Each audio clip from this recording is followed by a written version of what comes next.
Dojenčka najprej položimo na trebušček na srednje trdo podlago na tla. Na trebuh se lahko uležemo tudi sami in sicer tako, da smo otroku nasproti in ga gledamo v obraz. S tem ga motiviramo, da dviga glavico.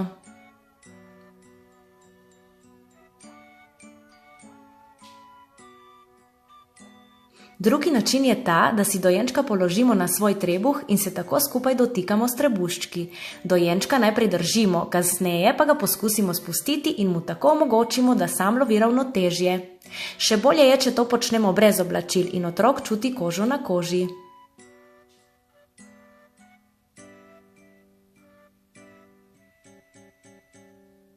Dojenček lahko trebuščka tudi na naših kolenih. V tem položaju mu lahko pokažemo pisane vsebine, lahko pa tudi eno nogo privzdignemo in mu na primer pokažemo slikanico. Tako bo lahko povezoval učenje motorike, razvijal jezikovne zmožnosti in različna čutila.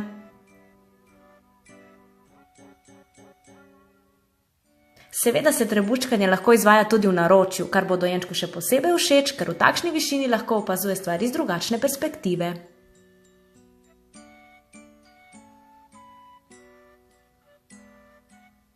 Če imate doma gimnastično žogo, lahko vaje trebuščkanja izvajate na njej. Žoga je mehkejša in bo dojenčku nudila malo drugačno izkušnjo. Dojenčka premikamo počasi po žogi gor in dol, vse ostalo, kot je dvig glave, rokic in nogic, bo pa naredil sam.